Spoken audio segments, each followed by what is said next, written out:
All right, Silver Doctors, part two. We are live.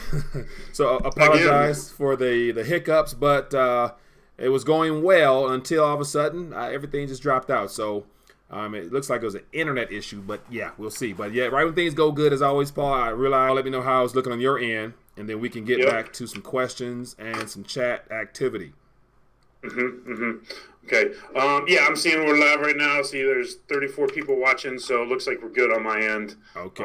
Looks like we're back live again. So. All right, so we did get a couple calls in, so I appreciate you guys calling in. Definitely, feel free because there was a call I was about to take before we got disconnected. So as always, you guys feel free to call in again, and we'll get you on here.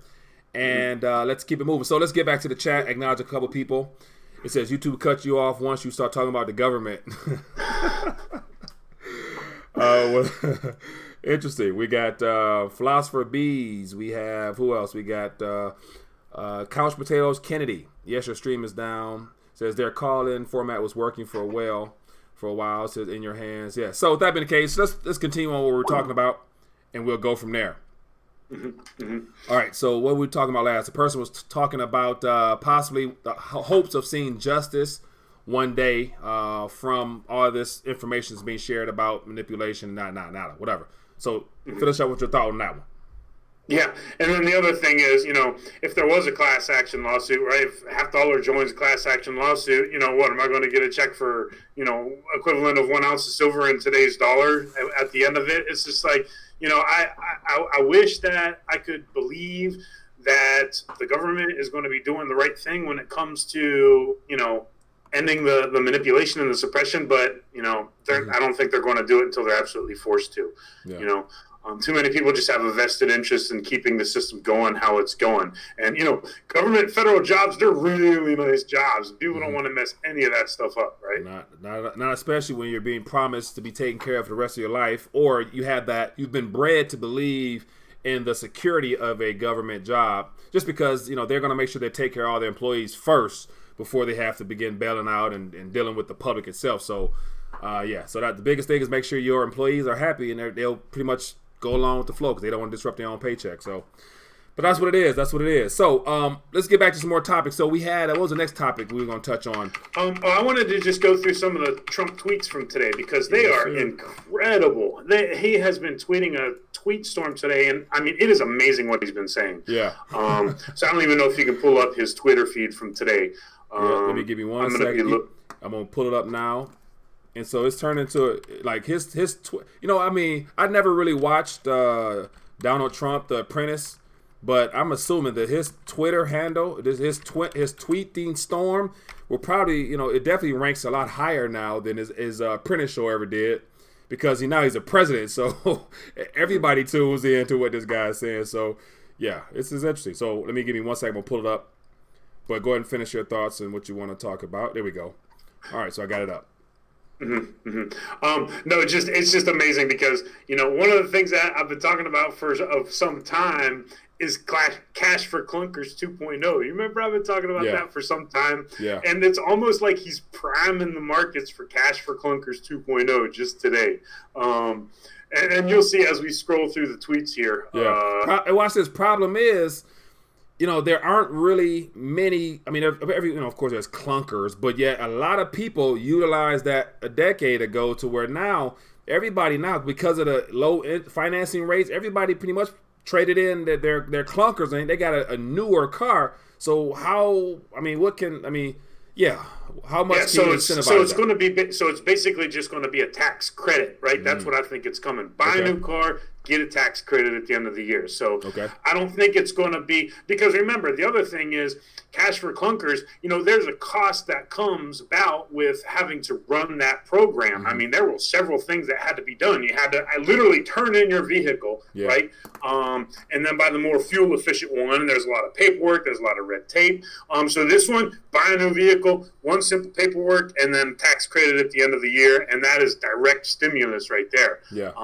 In more ways than one, right? Because you're getting the vehicle, and that is direct paying for the vehicle, plus you're getting the tax credit at the end of the year, so you can go shopping, come next April, May, or whenever, well, not May, but whenever a person turns in their files their income taxes for the year. Yeah. Okay, well, that makes sense then, Paul. But so that one talked about. Okay, I'm actually looking at it right now on the YouTube video. It says my proposal to the politically correct automobile companies would lower the average price of a car to consumers by more than $3,000, while at the same time making cars substantially safer. Engines would run smoother and have very little impact on the environment. So think about these things.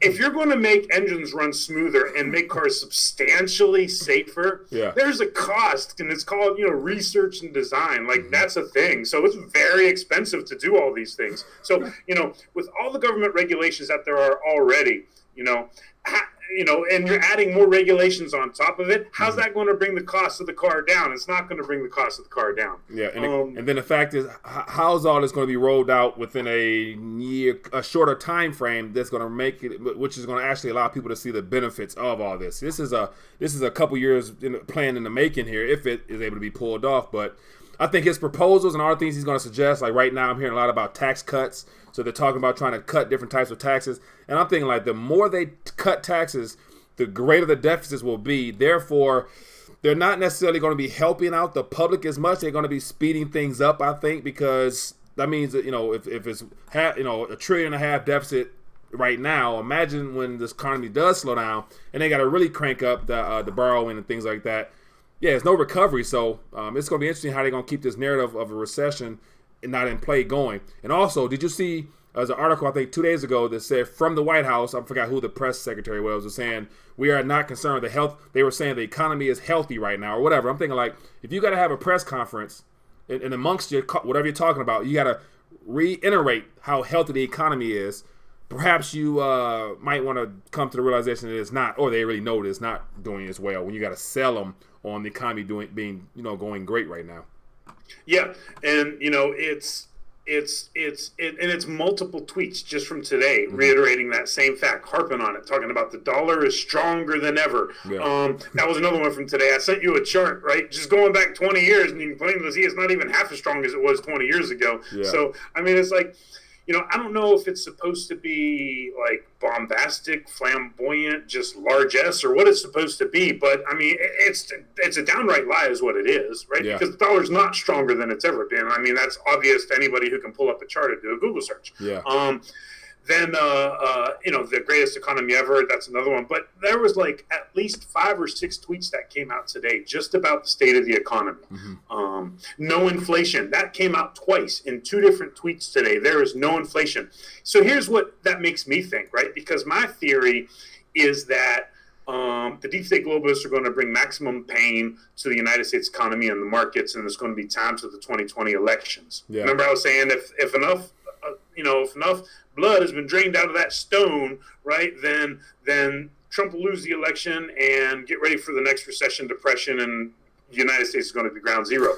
So when I see stuff like no inflation, what that makes me think is, because how did President Trump win the election in 2016? How did candidate Trump win? Mm-hmm. He got elected because of appealing to the deplorables. And part of that appeal is telling it like it is with the state of the economy. So now, if you're repeating over and over, multiple times a month, multiple times a week, now multiple times a day, that there's no inflation, anybody who doesn't make $50,000 a year, right, or I don't know, pick a number. I mean, it's a kick to the gonads is what it is, because there's inflation all around us. So the very same people who rallied around you talking about, the economy's terrible, we got to make it great again. And the campaign is Keep America Great. It's like, is that still going to be his? Is he continuing on with Make America Great, or is it Make America Great Again? What is it? What's going to be his next? Keep America Great. That's the slogan. And you got people with the signs, talking about how great America's become in just 2.5 years. Watch this. On the screen now, or as you were talking, I pulled up one of the, his recent tweets from the day, and it talks about, it says a fake news. Oops, I messed it up. My bad. It says a fake, let me go back to it. Okay, it says a fake news, lamestream media is doing everything possible to, quote, create a U.S. recession, even though the numbers and facts are working totally in the opposite direction. So I'm curious as to what numbers and facts that he's either preaching or what's reality Because if he were to talk about all those flashing indicators that all economists have been talking about, I think the last time I checked, there were 11 so-called indicators that signal, based upon prior trends, that the economy is slowed down and that we are in a recession if you measure it according to the Bureau, whoever. But according to our president's tweet and those economists with those indicators, who's telling the truth in your question?